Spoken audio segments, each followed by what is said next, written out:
여러분, 키보드 타이핑 속도가 0.11초 늦었다는 이유로 해커가 적발됐다면 믿으시겠어요? 이건 SF 영화 얘기가 아니에요. 실제로 아마존에서 일어난 일이거든요.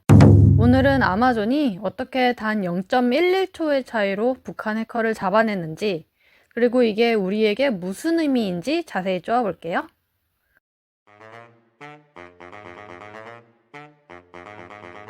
최근 아마존 보안팀이 이상한 걸 발견했어요. 협력업체 소속으로 입사한 한 직원의 키보드 입력 데이터가 시애틀 본사에 도달하는 시간이 110m초, 그러니까 0.11초가 걸렸던 거예요. 0.11초? 그게 뭐가 문제인데? 라고 생각하실 수도 있는데요. 아마존 최고 보안 책임자 스티븐 슈밋의 말에 따르면 미국 내에서 작업하는 경우 키보드 입력 데이터는 수십 밀리초면 도달한대요. 0.11초는 그 몇 배에 달하는 시간이었던 거죠. 이 미세한 지연이 의미하는 건 하나였어요. 이 직원은 미국이 아니라 지구 반대편 어딘가에 있다는 것. 아마존은 즉시 내부 조사에 착수했고 해당 직원이 사용하는 기기가 원격으로 제어되고 있다는 걸 파악했어요. 위치 추적 결과 발신지는 중국이었어요.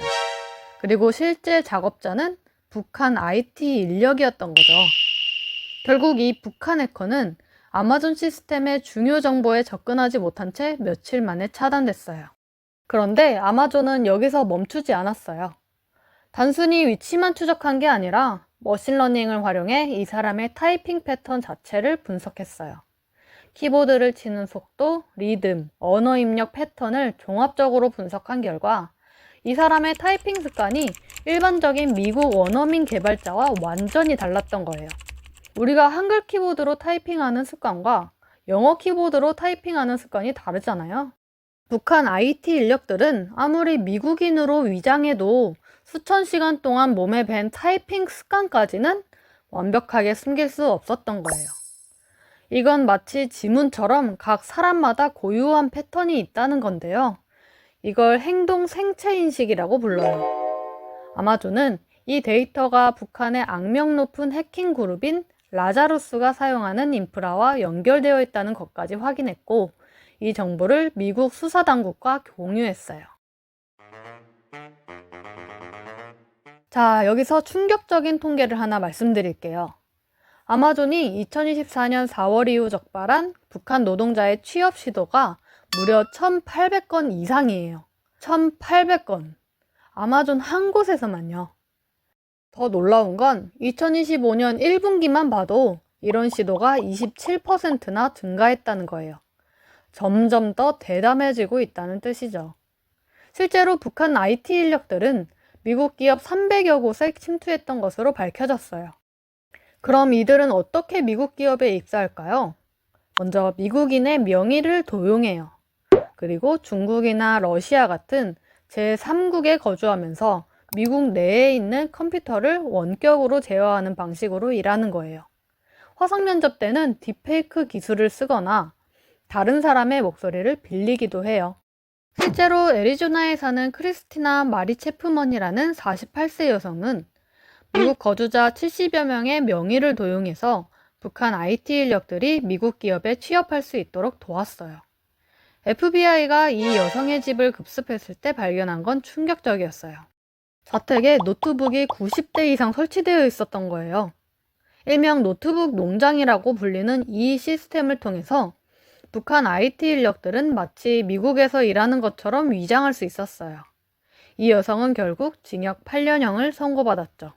북한도 바보가 아니에요. 계속 적발되니까 수법을 바꾸고 있거든요.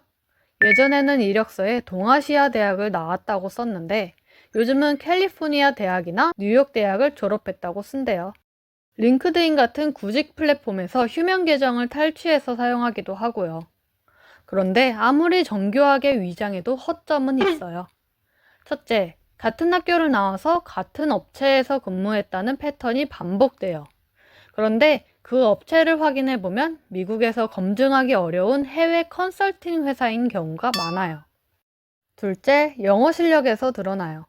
특히 더 같은 관사 사용이 어색하고 미국식 관용어 사용도 서툴다는 거죠. 셋째, 아까 말씀드린 타이핑 패턴이에요. 이건 정말 숨기기 어려워요. 그래서 북한이 돈 좀 벌면 어때? 라고 생각하실 수도 있는데요. 문제는 이렇게 번 돈이 어디로 가느냐예요. UN 보고서에 따르면 북한은 이렇게 위장 취업으로 벌어들인 외화를 핵무기 개발과 미사일 프로그램에 사용하고 있어요. 그러니까 우리가 무심코 쓰는 서비스를 개발하는 과정에서 모르는 사이에 북한의 핵무기 개발에 자금을 대고 있을 수도 있다는 거예요. 실제로 유엔 안보리는 2017년에 각 나라가 자국에 있는 북한 노동자를 모두 북한으로 돌려보내라는 제재 결의를 채택했어요. 이번 아마존 사건이 중요한 또 다른 이유는 기업 보안의 패러다임이 바뀌고 있다는 걸 보여주기 때문이에요. 예전에는 아이디와 비밀번호만 확인했죠. 그 다음엔 2단계 인증, 지문인식 같은 게 나왔고요. 이제는 행동 생체인식의 시대예요. 당신이 어떻게 타이핑하고 마우스를 어떻게 움직이고 어떤 시간대에 주로 일하는지까지 모두 데이터가 되는 거예요. 정리하자면 아마존은 단 0.11초의 데이터 지원과 타이핑 패턴 분석으로 정교하게 위장한 북한 해커를 적발했어요. 이 사건은 3가지를 시사해요. 첫째, 북한의 위장 취업 시도는 우리가 생각하는 것보다 훨씬 광범위하고 조직적이에요. 둘째, 기업 보안은 이제 단순한 신원 확인을 넘어 행동 패턴까지 분석하는 수준으로 진화했어요. 셋째, 이건 단순한 기업 보안 문제가 아니라 국가 안보와 직결되는 문제예요. 우리가 매일 사용하는 클라우드 서비스, 앱, 웹사이트 뒤에 이런 치열한 사이버 전쟁이 벌어지고 있다는 사실 기억해 두시면 좋을 것 같아요. 이렇게 실시간으로 벌어지는 사이버 보안 이슈, 기술 트렌드, 그리고 우리 일상에 영향을 미치는 IT 뉴스를 계속 빠르게 전해드릴게요. 구독과 좋아요를 눌러주시면 이런 중요한 정보를 가장 먼저 받아보실 수 있어요. 다음 영상에서 만나요. 안녕!